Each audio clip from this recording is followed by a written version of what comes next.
So welcome everyone. आज का agenda है हम लोग कुछ स्टॉक्स डिस्कस करेंगे। बेसिकली ये डिस्कस किया था कि कुछ एक 20 एक मिड कैप स्टॉक्स डिस्कस करेंगे जो इस फाइनेंशियल ईयर के लिए अच्छे होंगे और फंडामेंटली अच्छे होंगे, जिसमें हम पोजीशंस बना सकेंगे। मैं कोशिश करूंगा इस पूरे डिस्कशन को हिंदी और इंग्लिश में रखूं सो दैट सबको वैल्यूडेशन हो। So let's start discussing. कुछ एक रिसर्च हम लोगों ने ऑलरेडी किया हुआ है, तो वो सेक्टर्स और वो स्टॉक्स हम आपसे डिस्कस करना चाहते हैं। सबसे पहले मैं डिस्कस करना चाहूंगा अबाउट पावर सेक्टर। तो अगर आप लोग न्यूज देख रहे हो, आप लगातार टच में हो, मीडिया न्यूज आती रहती है, तो यूनियन पावर मिनिस्ट्री ने क्या किया, they have come up with the full draft of electricity amendment bill, जो 2014 से है, उसका एक ड्राफ्ट लेकर के आए हैं, जो इलेक्ट्रिसिटी अमेंडमेंट बिल 2020 के नाम से है। बेसिकली इसका पर्पज ये है कि इलेक्ट्रिसिटी कॉन्ट्रैक्ट इन्फोर्समेंट अथॉरिटी बनेगी, जिसकी कई सारी पावर्स होंगी। और पहला तो इसका इम्पोर्टेंट पॉइंट ये है कि जो भी डिस्कॉम्स और डिस्ट्रीब्यूशन कंपनीज और जनरेशन कंपनीज के बीच में डिस्प्यूट्स होते हैं, उसका सेटलमेंट ECEA से द्वारा किया जाएगा, जो बहुत इम्पोर्टेंट है। और इसके अलावा और भी इम्पोर्टेंट पार्ट ये है कि अगर आप देखेंगे तो जो इलेक्ट्रिसिटी टैरिफ है वो लगभग 20% बढ़ जाएगा अगर ये ECEA का फॉर्मेशन हो जाता है तो। और other than that important points ये होंगे कि जो डायरेक्ट बेनिफिट ट्रांसफर इलेक्ट्रिसिटी में मिलेगा, पहले क्या होता था, जो डिस्ट्रीब्यूशन कंपनीज होती थी उनको सब्सिडी की वजह से लॉसेस होते थे। तो अब ऐसा नहीं होगा। अगर किसी कंज्यूमर को, किसी स्टेट गवर्नमेंट या सेंट्रल गवर्नमेंट को किसी को ग्रांट देना है, सब्सिडी देना है किसी कंज्यूमर या क्लास ऑफ कंज्यूमर्स को, तो डायरेक्ट बेनिफिट ट्रांसफर के फॉर्म में दिया जा सकेगा। उसका भार डिस्ट्रीब्यूशन कंपनीज के ऊपर नहीं आएगा। तो ये बहुत अच्छी चीज हो जाएगी, जिससे कि प्रॉफिटेबिलिटी पर डिस्ट्रीब्यूशन कंपनीज के उतना ज्यादा फर्क नहीं पड़ेगा। एक इंपॉर्टेंट पॉइंट ये होगा कि जो क्रॉस बॉर्डर पावर ट्रेड है वो इंपोर्ट या एक्सपोर्ट के फॉर्म में हो सकेगा इंडिया से और दूसरी कंट्रीज के बीच में, राइट। यूजुअली नेपाल, बांग्लादेश वगैरह के साथ होता है। तो ये बेसिकली एक तरह का ट्रेड ट्रांजैक्शन माना जाएगा। कंज्यूमर्स को अपने एरिया में एक से ज्यादा इलेक्ट्रिसिटी सप्लायर मिलेंगे, जिसमें अपना प्रेफर्ड इलेक्ट्रिसिटी सप्लायर सिलेक्ट कर सकेगा। ऑब्वियसली डिस्ट्रीब्यूशन कंपनीज के बीच में कंपटीशन रहेगा। और इसके फायदे क्या होंगे कि टैरिफ्स चेंज हो सकेंगे energy source, season, time, demand के हिसाब से, जो एक बहुत ही अच्छा फैक्टर होगा। ये सारे फैक्टर्स बहुत इंपॉर्टेंट है डिस्ट्रीब्यूशन कंपनीज के हिसाब से as far as the generation companies के हिसाब से। स्मार्ट मीटर्स, प्रीपेड मीटर्स रहेंगे, जिससे कि क्या होगा कि accounting of power consumption and wastage का के बारे में अच्छे से काम कर सकेंगे डिस्ट्रीब्यूशन कंपनीज, और ये सारे फायदे डिस्ट्रीब्यूशन कंपनीज को मिलेंगे। अब कुछ एक कंपनीज हम लोगों ने डिसाइड किया है, निकाला है, जिसमें कि आप नजर रख सकते हैं, जो कि ये सारे फैक्टर से बेनिफिट होंगी। तो पहली कंपनी है CESC। CESC का बिजनेस क्या है अगर हम देखें तो बेसिकली अब इलेक्ट्रिकल यूटिलिटी और होल्डिंग कंपनी है। जनरेशन और डिस्ट्रीब्यूशन का काम करती है। करीब 570 स्क्वायर किलोमीटर का लाइसेंस एरिया है कोलकाता, हावड़ा, वेस्ट बंगाल में। कंपनी के सेगमेंट्स क्या है, basically power generation, distribution of electricity, retail, organized retail, property, ये सब बिजनेसेस है। बट मेजर बिजनेस है पावर जनरेशन और डिस्ट्रीब्यूशन का। डोमेस्टिक, इंडस्ट्रियल, कमर्शियल यूजर्स को पावर सप्लाई करती है कंपनी। लगभग तीन थर्मल पावर प्लांट्स हैं, जिसमें लगभग 1120 मेगावाट का पावर जनरेशन होता है। तो ये बेसिकली काम करती है कंपनी। अगर हम कंपनी का मार्केट कैप देखें तो करीब 86 बिलियन का है, राइट। फाइनेंशियल 19 का ग्रॉस सेल 106 बिलियन का है। 11 बिलियन का पैट डिक्लेयर किया था लास्ट ईयर। कुछ इंपॉर्टेंट इंफॉर्मेशन इस कंपनी के बारे में जो जानने वाली है वो ये है कि करीब 40% होल्डिंग म्यूचुअल फंड्स, FPIs और इंश्योरेंस के पास है। 50% होल्डिंग प्रोमोटर के पास है।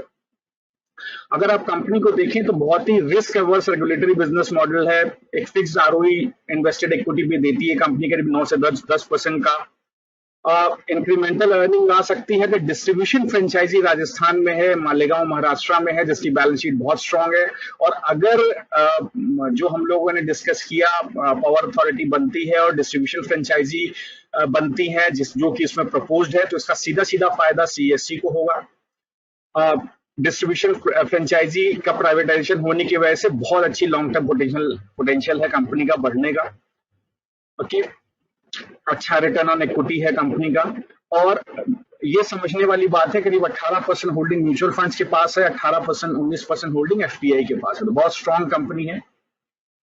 सेकंड कंपनी है NTPC, government of India institution है।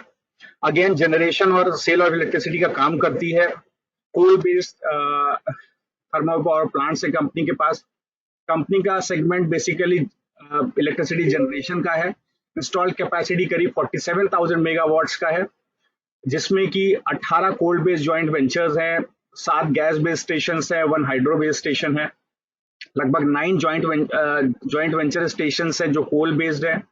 9 रिन्यूएबल एनर्जी प्रोजेक्ट्स हैं कंपनी के पास, और बहुत सारी सब्सिडरी हैं कंपनी के, एनटीपीसी इलेक्ट्रिक सप्लाई, एनटीपीसी विद्युत व्यापार निगम, कांति बिजली उपदमन निगम, भारतीय रेल बिजली, पतरातु विद्युत उत्पादन निगम। बहुत सारी कंपनीज हैं, बहुत वेल डाइवर्सिफाइड कंपनी है। 935 करोड़ का मार्केट कैप है। लास्ट फाइनेंशियल ईयर 19 का सेल्स 951 बिलियन का था, 168 बिलियन का पैट था। अगर आप देखेंगे तो 32% होल्डिंग करीब mutual funds, FPIs, foreign portfolio investors और इंश्योरेंस के पास है। 54% गवर्नमेंट की होल्डिंग है। बहुत अच्छा रिटर्न ऑन इक्विटी है, 15% का रिटर्न ऑन इक्विटी है कंपनी का। सीधे सीधे बेनिफिट करेगी अगर कोई भी पावर सेक्टर में रिफॉर्म होता है, तो ये दूसरी कंपनी है जिसको हमको ध्यान में रखना चाहिए। तीसरी कंपनी है जेएसडब्ल्यू एनर्जी, बहुत ही अच्छी कंपनी है। जेएसडब्ल्यू एनर्जी होल्डिंग कंपनी है, बेसिकली इंटीग्रेटेड पावर कंपनी है, जनरेशन और सेल का काम करती है। Power generation, power transmission, mining, power trading, equipment manufacturing वगैरह का काम करती है। बहुत स्ट्रॉन्ग कंपनी का अगर देखा जाए तो रिटर्न रहता है। अगर आप देखेंगे तो करीब 89 बिलियन का फाइनेंशियल ईयर 19 का सेल्स था, 72 बिलियन का मार्केट कैप है, 6 बिलियन का पैट था लास्ट ईयर। अगर आप देखेंगे तो करीब 12% जो है holding mutual funds, insurance companies वगैरह के पास है, 75% प्रोमोटर होल्डिंग है। बहुत स्ट्रॉन्ग कंपनी बेस है। और ये समझने वाली बात है कि इस लेवल पर अगर कोई भी पावर सेक्टर में रिफॉर्म होता है तो सीधा सीधा फायदा उन कंपनीज को होगा जहां पर हम देखेंगे कि कैपेसिटी बहुत स्ट्रॉन्ग है। तो अगर हम देखेंगे जेएसडब्ल्यू का 80% कैपेसिटी, लगभग 3.5 गीगावाट कैपेसिटी जो टोटल है, वो लॉन्ग टर्म पीपीए के फॉर्म में है, जो कि फाइनेंशियल ईयर 18 में 55% था। अगर ऑपरेशनल एसेट्स कंपनी के पास करीब 4.5 गीगावाट के हैं, जो 80% बेसिकली लॉन्ग टर्म पीपीए के हैं, तो एक बहुत strong cash flow generating business है। अगर यही स्थिति रहती है तो हमको लगता है कि करीब 10 गीगावाट का टोटल अपनी कैपेसिटी जेएसडब्ल्यू एनर्जी कर लेगी थ्रू इनऑर्गेनिक एक्विजिशन। तो बहुत स्ट्रॉन्ग डिस्ट्रीब्यूशन और जनरेशन कंपनी बनेगी। आने वाले समय में वैल्यू अनलॉकिंग होगी, स्टॉक प्राइस बहुत ज्यादा बढ़ने की चांसेस है। थर्ड कंपनी है टाटा पावर। टाटा पावर एक इंटीग्रेटेड पावर कंपनी है। Generation, transmission, distribution, power trading, power services, coal mines और लॉजिस्टिक्स का बिजनेस है। अगर देखेंगे तो दूसरे सेगमेंट जिसमें कंपनी काम करती है उसमें defence engineering, solar equipment, project contracts, infrastructure management services, investment, shipping and property development है। वास्ट डाइवर्सिफिकेशन है कंपनी का। ऑपरेशनल जनरेटिंग कैपेसिटी लगभग 9,000 मेगावाट की है, based on various fuel sources, जिसमें थर्मल आता है, कोल, गैस एंड ऑयल है, हाइड्रो इलेक्ट्रिक पावर है, रिन्यूएबल एनर्जी है, means wind and solar and water and waste heat recovery है। तो ये आपको डाइवर्सिफाइड कंपनी है। लगभग 306 बिलियन का मार्केट कैप है। फाइनेंशियल 19 का सेल्स 298 बिलियन का था, 26 बिलियन का पैट था। बहुत स्ट्रॉन्ग म्यूचुअल फंड, एफपीआई और इंश्योरेंस होल्डिंग है, 44% का होल्डिंग है। एक इंपॉर्टेंट बात मैं बताना चाहता हूं, अगर आप Q4 फाइनेंशियल ईयर 20 का डेटा देखेंगे तो बहुत सारे म्यूचुअल फंड और एफपीआईज ने अपनी होल्डिंग बढ़ाई है इस कंपनी के अंदर। तो ये बहुत इंपॉर्टेंट पॉइंट है अगर आप देखेंगे इस कंपनी के लिए। तो एक और हमारे लिए बहुत अच्छा होता है, एक डिस्क्लेमर देना चाहूंगा, कुछ दिन पहले हमने इस कंपनी में अपने क्लाइंट्स को एक बाय की रिकमेंडेशन दी हुई है और स्टॉक ऑलरेडी जो रिकमेंडेशन है वो प्रॉफिट में ही चल रहा है। फिफ्थ कंपनी है PTC India, again government of India initiative है, एक पायनियरिंग कंपनी है पावर मार्केट में, इंडिया में लीडरशिप पोजीशन है पावर ट्रेडिंग में। नाउ इंपॉर्टेंट बात यह है कि ये इलेक्ट्रिसिटी ट्रेड करती है भूटान, नेपाल और बांग्लादेश के साथ। जैसा मैंने अभी डिस्कस किया था, अगर अगर पावर सेक्टर में रिफॉर्म होता है तो ये ट्रेड की संभावनाएं बढ़ेंगी और पीटीसी इंडिया उसका सबसे बड़ा बेनिफिशियरी होगा। ओके, नाउ ये बिजनेस कंपनी का है जिसमें बेसिकली ट्रेड करती है भूटान, नेपाल और बांग्लादेश के साथ कंपनी। ओके, पावर को अगर देखेंगे तो 52% म्यूचुअल फंड, एफपीआई और इंश्योरेंस की होल्डिंग है, जो बहुत स्ट्रांग होल्डिंग है। 16% holding NTPC, NHPC, power grid और दामोदर वैली कॉर्पोरेशन के पास है, गवर्नमेंट ऑफ इंडिया इंस्टीट्यूशन है। अगर आप लेटेस्ट डेटा देखेंगे तो इसके अंदर सबसे बड़ा stakeholder Aditya Birla mutual fund रहा है और फिडेलिटी इंटरनेशनल रहा है, जिन्होंने अपना स्टेक बढ़ाया है। Q4 फाइनेंशियल ईयर 20 में दोनों ने अपना स्टेक बढ़ाया है। अगर आप देखेंगे तो 9 मंथ्स फाइनेंशियल ईयर 20 का जो ग्रॉस सेल्स है लगभग 131.87 बिलियन है, जो 21% अप है YOY बेसिस। तो एक बहुत अच्छा कंपनी का ग्रोथ पैटर्न है, 11% का रिटर्न ऑन इक्विटी है, स्ट्रॉन्ग कंपनी है। मैं वो सारे स्टॉक्स डिस्कस कर रहा हूँ जहां पर वैल्यू है, जहां पर वैल्यू अनलॉकिंग हो सकती है, जहां पर ऑलरेडी वैल्यूएशंस बहुत चीप है। बहुत सारे स्टॉक हैं जो अच्छे हैं बट उसमें क्या है, वैल्यूएशंस ऑलरेडी ऊपर चले गए, तो वहां पर बहुत अच्छी पोजीशंस बनाने का मौका नहीं मिलेगा। बट कुछ एक स्टॉक जो मैं डिस्कस कर रहा हूँ वहां आपको एक अच्छी पोजीशन बनाने का मौका मिल सकता है। तो ये 5 स्टॉक पावर सेक्टर्स हैं जिस पे आपको ध्यान रखना चाहिए, CESC, NTPC, JSW energy, Tata power और पीटीसी इंडिया।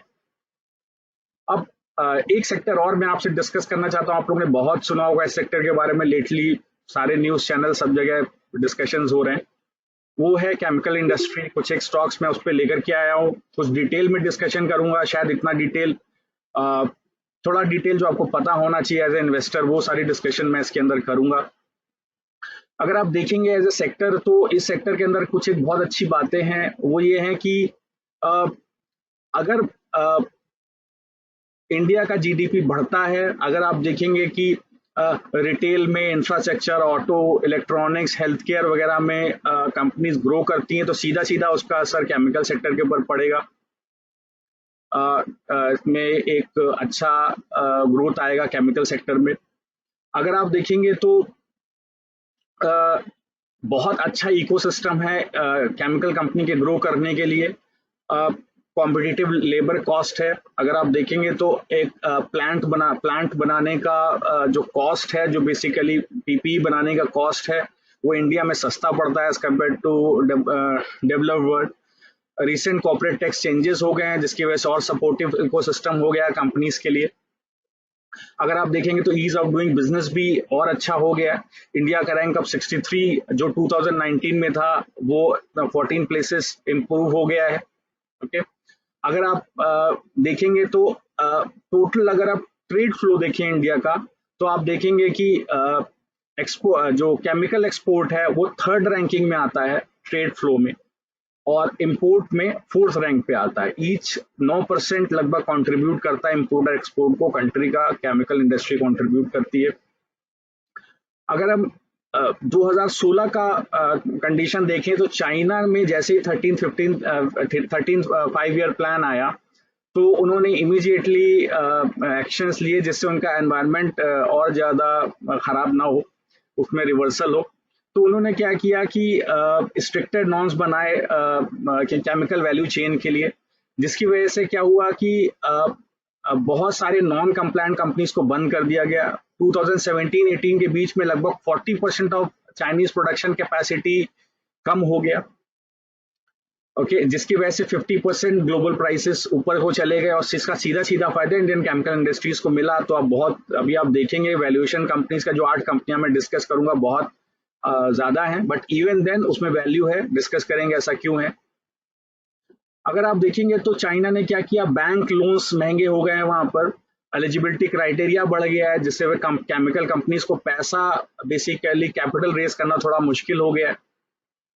मॉनिटरिंग बढ़ गई है, regulation of corporate bond and private lending बढ़ गई के ऊपर काफी जो है मॉनिटरिंग बढ़ गई है, जिसकी वजह से कैपिटल एक्सेस थोड़ा केमिकल कंपनीज के लिए मुश्किल हो गया। इसकी वजह से क्या हुआ है, कैपिटल एक्सपेंडिचर बहुत ज्यादा केमिकल कंपनियां नहीं कर रही हैं। अगर आप देखेंगे तो 1.61 ट्रिलियन लगभग युआन था, जो 2015 में था, 2017 में लगभग 15% तक कम हो गया ये कैपिटल एक्सपेंडिचर। इसके अलावा क्या हुआ, ट्रेड कॉन्फ्लिक्ट बढ़ गया चाइना यूएस के बीच में, वेस्टर्न यूरोप के बीच में। इससे क्या हुआ कि सप्लाई चेन शिफ्ट हुआ, चाइना और यूएस के बीच में बायलैटरल ट्रेड कम हुआ, जिसकी वजह से क्या हुआ, दूसरे इकोनॉमीज पे भी इसका असर पड़ा और लॉन्ग टर्म कैपिटल डिसीजन लेना कंपनी के लिए मुश्किल हो गया कि चाइना में फैक्ट्री लगाएं, कहीं और लगाएं। ये थोड़ा सा एक कंडीशन आ गया, जिसका फायदा सीधे सीधे इंडिया को मिलता हुआ दिखा और दिखेगा आने वाले समय में। अगर आप देखेंगे तो बहुत सारी मल्टीनेशनल कंपनी है जो कि बल्क ड्रग सप्लाई करती हैं चाइना से, उन्होंने कहीं और अपना सप्लाई चेन बनाना शुरू किया और या करने की कोशिश कर रहे हैं, जिसमें वियतनाम है और ताइवान है, बहुत सारी जगह, इंडिया अकेला नहीं है। वियतनाम और ताइवान वगैरह में भी बहुत सारी कंपनी सेटअप हो रही हैं, तो ये सारे फायदे इंडिया को मिल रहे हैं। अगर आप देखेंगे तो इंडिया का ट्रेड डेफिसिट केमिकल्स में लगभग 15 बिलियन यूएस डॉलर्स का है, मतलब हम इंपोर्ट ज्यादा करते हैं, एक्सपोर्ट कम करते हैं, जिसमें top export segment speciality chemical है और टॉप इंपोर्ट सेगमेंट पेट्रोकेमिकल इंटरमीडिएरीज है। पेट्रोकेमिकल लगभग 54% ऑफ इंडिया के केमिकल इंपोर्ट का पोर्शन बनाता है। ये एक ऐसा सेगमेंट है जिसको हम बंद नहीं कर सकते और इसके सब्स्टिट्यूट्स भी हमारे पास नहीं है। लेकिन अगर स्पेशलिटी केमिकल आप देखें तो ये बेसिकली इंडिया के केमिकल एक्सपोर्ट सेगमेंट को लीड करता है। लगभग 55% ऑफ इंडिया का केमिकल एक्सपोर्ट वैल्यू जो 2018 में था उसमें स्पेशलिटी केमिकल आता है। जबकि ये समझने की बात है कि ये केवल अगर देखेंगे तो वर्ल्ड वाइड हमारा जो कंट्रीब्यूशन है केवल 3% का है, 13% चाइना का है, 11% जर्मनी का है, 5% जापान का है। तो स्टिल बहुत बड़ा रास्ता है हमारे पास कवर करने के लिए।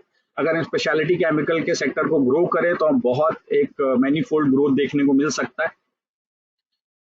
सिमिलरली अगर आप देखेंगे तो ऐसी कंपनीज जो बेसिकली 40% से ज्यादा का रेवेन्यू स्पेशलिटी केमिकल से कमा रही हैं, उसमें नाम आता है Aarti industries, Vinati organics, SRF, Atul limited, Navin flooring.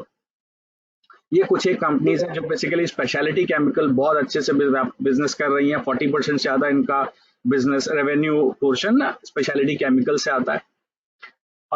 अगर देखेंगे तो टॉप 3 एक्सपोर्ट्स सेगमेंट जो स्पेशलिटी केमिकल में आते हैं वो agro chemicals, dyes and pigments and intermediates for active pharmaceutical ingredients, जिसको एपीआई कहते हैं, इसमें से आते हैं। अगर देखेंगे तो 27% agro chemical, 19% dyes and pigments और 18% इंटरमीडिएट्स हम लोग एक्सपोर्ट कर पाते हैं। जबकि अगर चाइना का हम टोटल वैल्यू एक्सपोर्ट देखें इन तीनों सेगमेंट में तो हमसे 3 गुना ज्यादा है। तो आप समझ सकते हैं कि अगर कोविड-19 की वजह से ग्लोबल सप्लाई चेन चाइना से शिफ्ट होता है और वियतनाम जाता है, इंडिया आता है, ताइवान जाता है, तो भी इंडिया के पास एक बहुत बड़ा अपॉर्चुनिटी है एक स्ट्रॉन्ग बिजनेस मॉडल बनाने के लिए स्पेशलिटी केमिकल में। तो ये बेस है जो आपको एज ए इन्वेस्टर पता होना चाहिए। अब कौन सी कंपनीज हैं जिसके ऊपर आपका ध्यान होना चाहिए, इसको हम लोग डिस्कस करते हैं।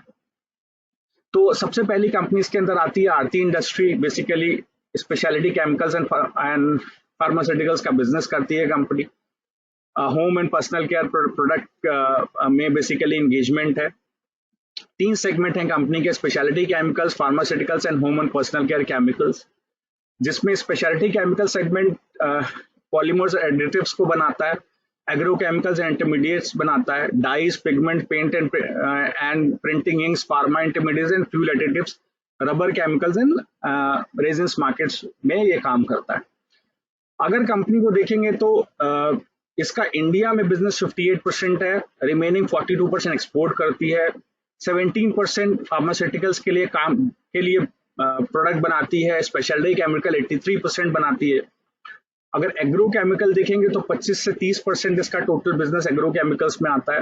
पॉलीमर एडिटिव्स जो बेसिकली पॉलीमर एडिटिव्स वो केमिकल्स होते हैं जो पॉलीमर में मिक्स किए जाते हैं सर्विस लाइफ बढ़ाने के लिए पॉलीमर्स की। अब पॉलीमर से क्या बनता है? पॉलीमर से पेंट्स बनते हैं, heat insulators, pipes, water bottles, toy, sheets वगैरह बनती हैं। तो पॉलीमर एडिटिव्स क्या करते हैं? इनकी लाइफ एनहांस करते हैं। इसका एक बहुत बड़ा एक्सपोर्ट जो है वो आरती इंडस्ट्री करती है।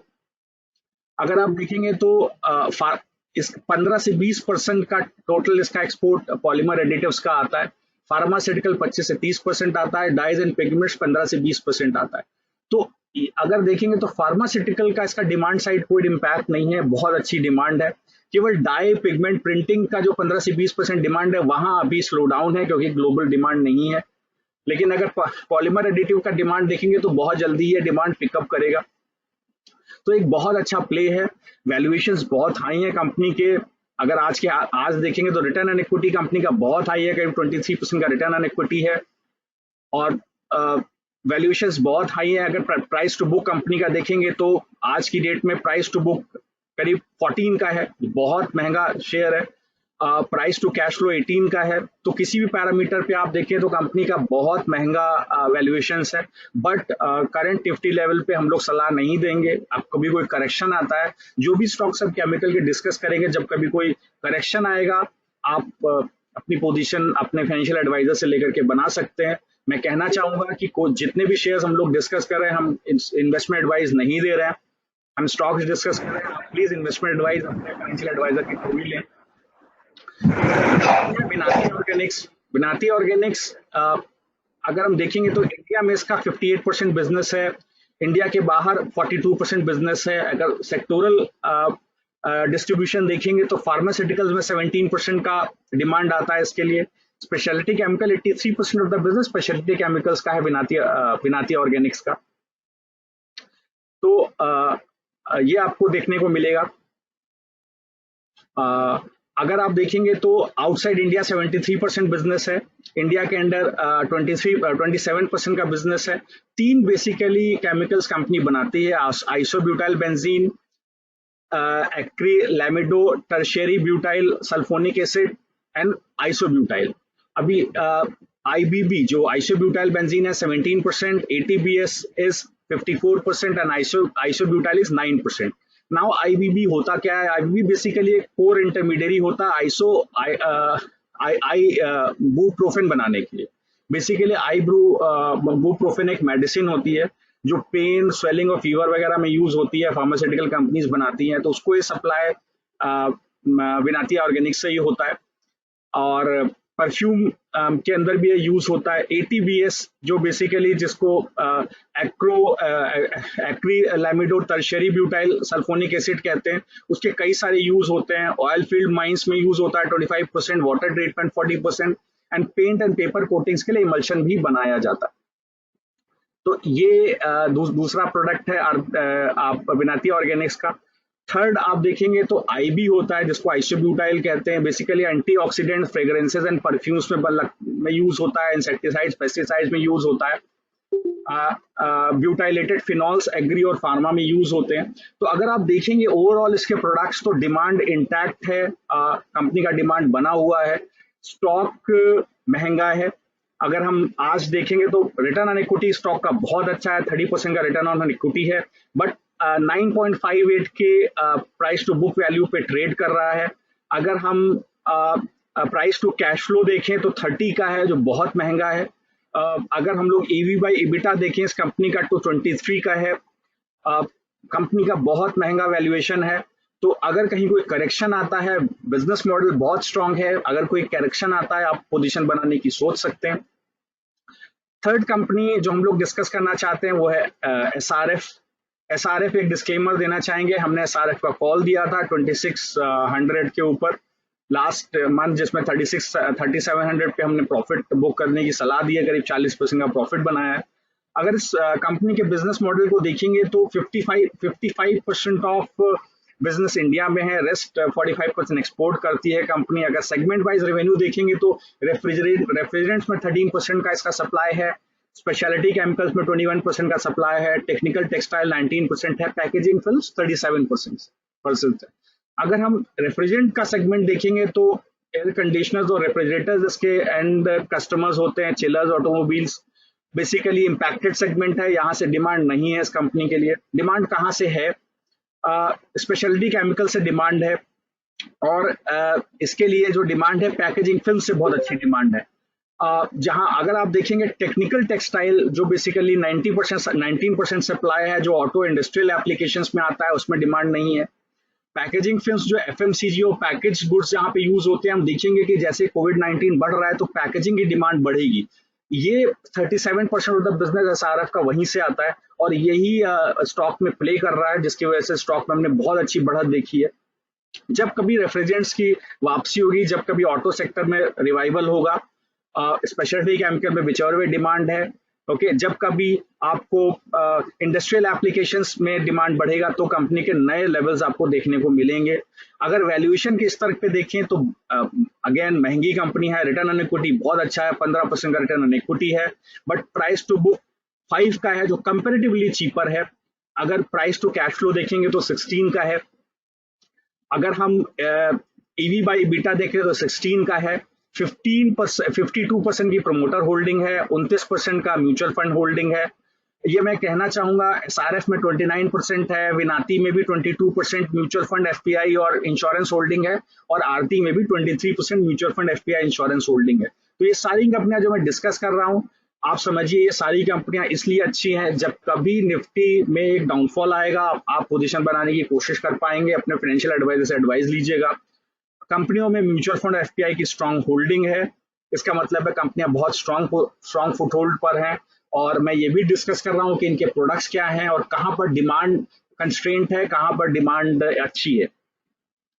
अगली कंपनी अगर हम डिस्कस करेंगे तो नवीन फ्लोरीन है। नवीन फ्लोरीन देखेंगे तो एक बेसिकली फ्लोराइड एक तरह का इनऑर्गेनिक एनियन होता है, बेसिकली वेरियस इनऑर्गेनिक कंपाउंड जैसे calcium fluoride, sodium fluoride, aluminium fluoride, potassium fluoride, magnesium fluoride वगैरह बनते हैं फ्लोराइड से। नाउ बाई फ्लोराइड्स को किस तरह से यूज किया जाता है? मेटल्स के साथ यूज होता है। अर्थ में सेवरल मिनरल्स के फॉर्म में मिलता है, जिसमें पर्टिकुलरली फ्लोराइड मिलता है। इससे बनता क्या है? इससे बेसिकली एल्यूमिनियम स्मेल्टिंग होती है, टूथ डिके प्रिवेंशन के काम में आता है, ग्लास सरफेस इच करने के काम में आता है। तो इंडस्ट्रियल यूसेज है। इंडिया में 52% का बिजनेस है, रेस्ट ऑफ द बिजनेस 48% बाहर है, विदेश में है। 29% रेफ्रिजरेंट्स में यूज होता है, इनऑर्गेनिक फ्लोराइड्स 21% यूज होता है, स्पेशलिटी केमिकल का 31% का बिजनेस है। अगर आप देखेंगे तो इनऑर्गेनिक फ्लोराइड्स के बिजनेस में इम्पैक्ट आया है, इसकी वजह से अगर आप कोविड-19 की वजह से देखेंगे स्लो डाउन आया है। रेफ्रिजरेंट का बिजनेस थोड़ा सा कम इम्पैक्ट हुआ है। स्पेशलिटी केमिकल्स का बिजनेस देखेंगे तो एग्रो केमिकल्स में एक्सपोजर होने की वजह से, फार्मास्यूटिकल्स में एक्सपोजर होने की वजह से, कॉन्ट्रा नेचर होने इस तरफ एक्सपोजर होने की वजह से कंपनी की ग्रोथ में कोई दिक्कतें नहीं आई हैं। तो जब सारे सेक्टर से कंपनी को ग्रोथ मिलेगी, जब कोविड-19 खत्म होगा, तो आप देखेंगे एक नया वैल्यू अनलॉकिंग होगा इस कंपनी के अंदर, और लॉन्ग टर्म में बहुत अच्छी वैल्यू इस कंपनी के अंदर बनेगी। 14 का रिटर्न ऑन इक्विटी है कंपनी का। अगर हम प्राइस टू बुक देखेंगे तो 7 का है, बहुत हाई है। प्राइस टू कैश फ्लो देखेंगे तो 86 का है। अगर हम ईवी बाई एबिटा देखेंगे तो 29 का है। अगर ईवी बाई सेल्स देखेंगे तो 7 का है। वैल्यूएशंस बहुत हाई हैं। 31% प्रोमोटर होल्डिंग है, 36% आपका म्यूचुअल फंड, एफपीआई और इंश्योरेंस होल्डिंग है। तो बहुत स्ट्रॉन्ग होल्डिंग है एफपीआई और म्यूचुअल फंड्स की इन सब कंपनियों में। तो ये कंपनी भी आप देख सकते हैं आने वाले समय में। जो भी स्टॉक्स में डिस्कस कर रहा हूँ उसमें मैं ये जरूर डिस्कस कर रहा हूँ कहाँ पर डिमांड, जहां पर डिमांड कंस्ट्रेंट है, जब वो डिमांड कंस्ट्रेंट खत्म होगा तो इन सब कंपनीज में नई वैल्यू अनलॉकिंग होगी। मैंने डिस्कस किया कि केमिकल सेक्टर कैसे इंपॉर्टेंट है। और क्या पोजीशनिंग है हमारे ट्रेड कैश फ्लो में, ट्रेड फ्लो में केमिकल कंपनीज का, तो वो आप ध्यान में रखते हुए पोजीशनिंग ले सकते हैं। अगला स्टॉक है टाटा केमिकल्स। अगर आप टाटा केमिकल्स को देखेंगे तो 36% इंडिया का बिजनेस है। अगर आप रेस्ट ऑफ द बिजनेस देखेंगे तो एक्सपोर्ट का बिजनेस है, जिसमें एशिया 10% आता है, यूरोप 15%, अमेरिका 35%, सोडा ऐश इसका 57% of the business is in soda ash. Sodium bicarbonate 6% है, साल्ट 12% है, एग्रोकेमिकल्स 25%। स्टॉक क्यों इतना चल रहा है आप देखिए और समझिए। अगर आप सोडा ऐश देखेंगे तो बेसिकली ग्लास और डिटर्जेंट इंडस्ट्री में यूज होता है। 60% सोडा ऐश का जो रेवेन्यू है अमेरिका से आता है। तो डिटर्जेंट इंडस्ट्री में किसी भी तरह का कोई स्लो डाउन नहीं है, लोग घर पर हैं, डिटर्जेंट यूज हो रहा है, तो वो बेसिकली रेवेन्यू कंपनी के लिए आता दिख रहा है। ग्लास बेसिकली होम बिल्डिंग और एफएमसीजी बेवरेजेस में यूज होता है, और बेवरेजेस ऐसा एक सेक्टर है, मैंने स्टॉक यूज नहीं किए हैं क्योंकि मेरे पास बहुत सारे स्टॉक हैं, बट वैल्यूएशंस उसके अलग हो सकते हैं, तो मैंने उनको डिस्कस नहीं किया है। बट बेवरेजेस सेक्टर बहुत अच्छा करेगा, ग्लोबली भी बहुत अच्छा करेगा और इंडिया में भी बहुत अच्छा करेगा। और ग्लास जो है वो बेवरेजेस में यूज होता है। तो अभी कुछ समय बाद जब कोविड-19 जाएगा तो ऑलरेडी सोडा ऐश जो 57% ऑफ द कंपनी का बिजनेस है, ऑलरेडी उसकी वजह से डिमांड अच्छी है कंपनी के लिए, स्टॉक आप देख रहे हैं चलना शुरू हो चुका है। मैं एक डिस्क्लेमर देना चाहूंगा, टाटा केमिकल हमने पोजीशन लिया था जिसके अंदर करीब हमने ऑलरेडी 20% का रिटर्न बनाया हुआ है क्लाइंट्स के लिए। पोजीशन अभी भी होल्ड है, हम लोग कुछ समय में पोजीशन काटने की देखेंगे। Home building demand basically glass के लिए होती है, जो बेसिकली अभी नहीं है, बट डिटर्जेंट और बेवरेज इंडस्ट्री रेजिलिएंट है, तो कंपनी के लिए एक अच्छी डिमांड बनी हुई है। अगला स्टॉक जो हमारा है वो है गैलेक्सी सर्फेक्टेंट्स। गैलेक्सी सर्फेक्टेंट्स अगर आप देखेंगे तो 36% ऑफ द बिजनेस इंडिया में आता है, रेस्ट 64% एक्सपोर्ट है। अगर आप देखेंगे तो जितनी भी कंपनी में डिस्कस कर रहा हूँ सारी एक्सपोर्ट ड्रिवन है, सभी में बहुत अच्छी म्यूचुअल फंड और एफपीआई की होल्डिंग है, और सभी में आप देखेंगे तो डिमांड साइड कंस्ट्रेंट्स नहीं है। कोविड-19 की वजह से भी डिमांड साइड कंस्ट्रेंट्स नहीं है। 70% ऑफ द बिजनेस में डिमांड साइड कंस्ट्रेंट्स नहीं है। तो अगर आप गैलेक्सी सर्फेक्टेंट्स को देखेंगे तो ये कंपनी सभी को डिटर्जेंट बेसिकली जो परफॉर्मेंस सर्फेक्टेंट्स होते हैं, जो 63% कंपनी का बिजनेस है, स्पेशलिटी प्रोडक्ट 37% बिजनेस है, एफएमसीजी में यूज होता है, टूथपेस्ट, शैम्पू, इसका बिजनेस रेजिलिएंट है। अगर आप देखेंगे तो जितनी भी टॉप की एफएमसीजी कंपनीज हैं, HUL and so on so forth, सभी को ये कंपनी सप्लाई करती है। स्पेशलिटी प्रोडक्ट में कुछ चैलेंजेस हैं, पाम ऑयल के प्राइसेस बढ़ने की वजह से थोड़ा सा प्रॉफिटेबिलिटी पे इम्पैक्ट आएगा, स्टॉक के वैल्यूएशंस हाई हैं, करेक्शन आएगा, but long term story intact है। आप करेक्शन आने पर स्टॉक में पोजीशन लें, आपको लॉस की चांसेस थोड़ा सा कम हो सकते हैं जितने स्टॉक्स में केमिकल में डिस्कस कर रहा हूँ उसमें। और जो मैंने पावर के स्टॉक डिस्कस किया वहां वैल्यूएशंस बहुत चीप है, तो आप अपने फाइनेंशियल एडवाइस से बात करके अगर आप पोजीशन लेंगे तो आपको एक रिस्क रिवॉर्ड बहुत अच्छा मिलने के चांसेस है। अगला स्टॉक जो है वो पीआई इंडस्ट्री है, अगेन केमिकल सेक्टर का स्टॉक है। अगर आप देखेंगे तो इंडिया के अंदर 34% कंपनी का बिजनेस है, rest of the business 66% exports है, एशिया में 14% है, north America 39%, Europe 10%, 100% agrochemical business है कंपनी का, राइट। इस पे सबसे कम इम्पैक्ट कंपनी के ऊपर आया है कोविड-19 की वजह से, क्योंकि डिफेंसिव सेक्टर है, एग्रोकेमिकल्स का यूज लगातार हो रहा है। जब किसी भी कंट्री के जीडीपी में मैन्युफैक्चरिंग में स्लम्प आएगा, सर्विस सेक्टर में स्लम्प आएगा, तो केवल एग्रीकल्चर सेक्टर ऐसा बचेगा जहां पर कि गवर्नमेंट चाहेगी कि उसमें कोई डिग्रोथ ना आए, जिससे जीडीपी पर ओवरऑल इम्पैक्ट ना आए। तो ये एक समझने वाली बात है। कुछ नए मॉलिक्यूल बनाए हैं कंपनी ने जिसका असर इसकी बैलेंस शीट के ऊपर 100% पड़ेगा, मैं वो डिस्कस करना चाहूंगा। एक मॉलिक्यूल कंपनी ने बनाया है जिसका नाम है पायरोक्सा सल्फोन। आई एम सॉरी, मुझे नाम लेने में थोड़ा दिक्कत हो रही है, मैंने कुछ डेटा आपके लिए बनाया है, शेयर करना चाहता हूँ। अगर आप देखेंगे तो ये एक एनुअल ग्रास हर्बिसाइड है। हर्बिसाइड बेसिकली क्या होता है, ये केमिकल्स होते हैं जो बेसिकली अनवांटेड प्लांट्स जिनको वीड्स कहते हैं उनको डिस्ट्रॉय करने के काम आते हैं।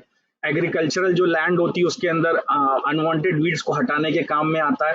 बेसिकली ब्राजील और इंडिया दोनों में एक साथ इस कंपनी ने लॉन्च किया है, जिसका अच्छा असर इसकी बैलेंस शीट पर देखने पे मिलेगा। अगला मॉलिक्यूल है इसको कहते हैं टेट्रा निलिप्रोल। बेसिकली एक इंसेक्टिसाइड है जो पेस्ट के अगेंस्ट में काम आता है, और ये भी एग्रो केमिकल है। और अगर आप देखेंगे तो एक कंपनी ने के 3 नए प्लांट्स आ रहे हैं, जो एक ऑलरेडी Q4 फाइनेंशियल ईयर 20 में कमीशन हो चुका है।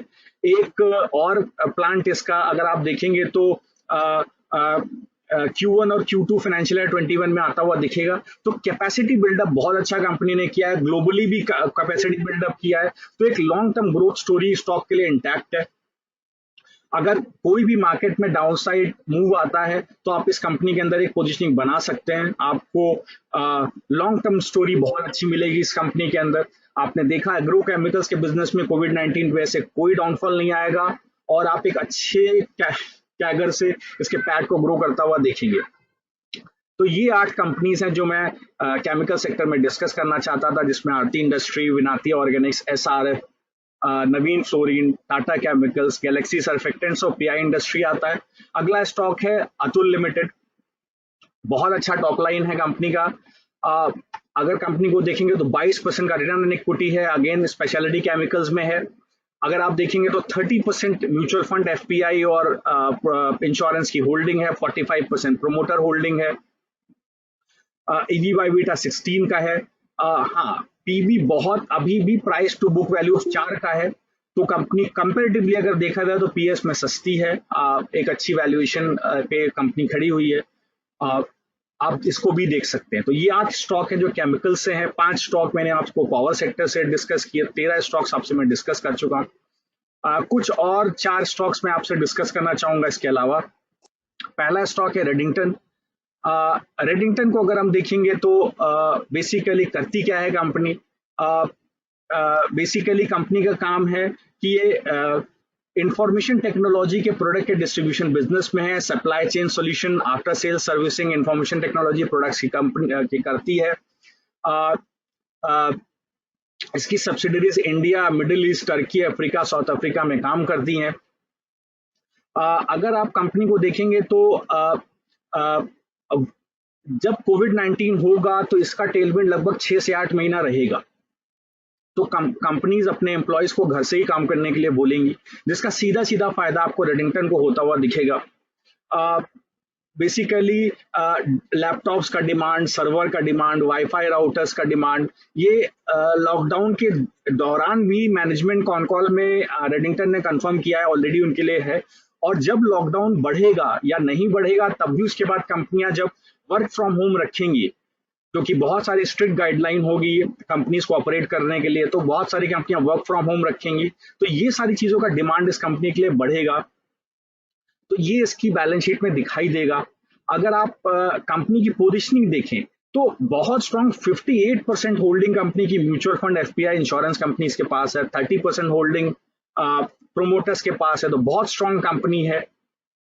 अगर आप देखेंगे तो 13 का रिटर्न ऑन इक्विटी है, और आप प्राइस टू बुक देखेंगे तो बहुत ही सस्ता शेयर है। 0.74 का प्राइस टू बुक है इस शेयर का, जो बहुत ही सस्ता है। अगर आप EV बाई सेल्स देखें तो 0.07 है।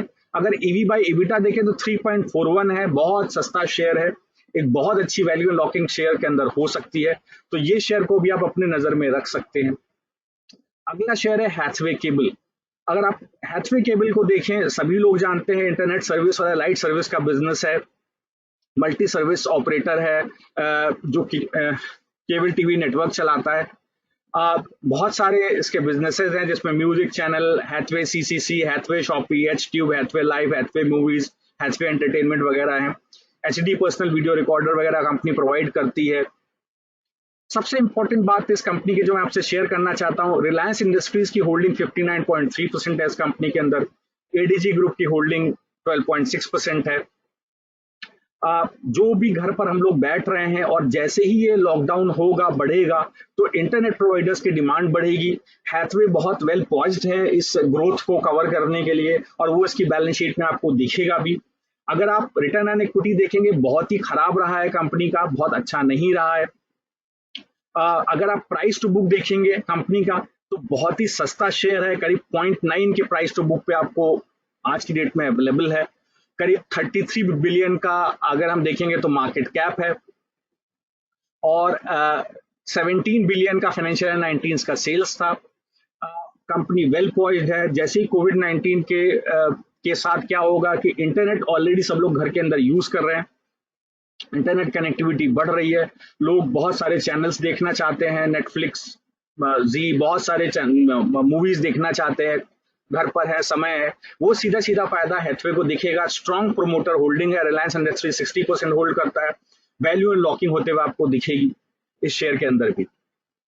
अगला शेयर है नेटवर्क 18 मीडिया एंड ब्रॉडकास्ट।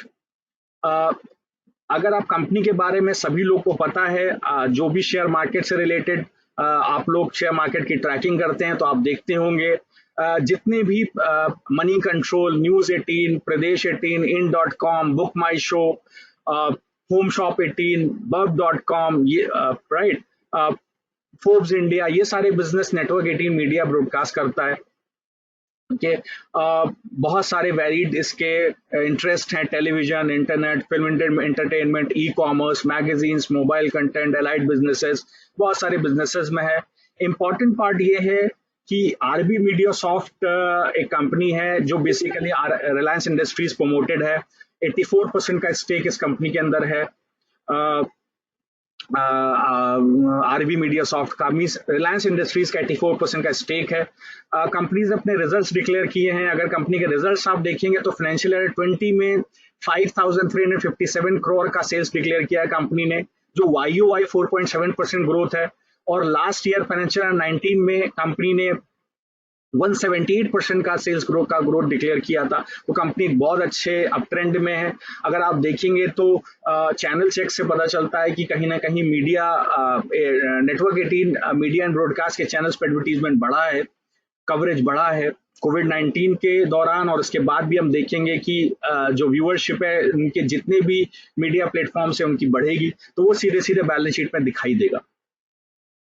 इसके अलावा ये कंपनी है और मैं डिस्कस करना चाहता हूं जो है गेल, गैस अथॉरिटी ऑफ इंडिया। अगर आप कंपनी के बारे में देखेंगे तो सबसे अच्छा पिक इसके अंदर हमारे पास जो था वो IGL के फॉर्म में था, बट ऑब्वियसली वैल्यूएशन बहुत हाई है तो शेयर को मैं इंक्लूड नहीं करना चाहूंगा।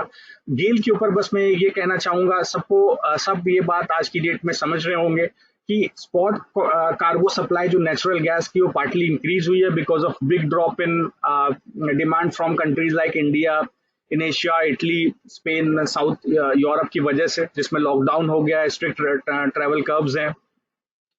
हम देखेंगे कि इंडियन गैस कंपनीज में एक बोनेंजा आएगा और बेसिकली जब कभी नॉर्मलसी आएगी और क्रूड ऑयल $30 के नीचे दोबारा अपना करना शुरू करेगा, ऊपर थोड़ा दोबारा करना शुरू करेगा, तो हम देखेंगे तो इंपोर्टेड LNG का एक चीप सप्लाई बनेगा both crude link term gas और स्पॉट कार्गोज में।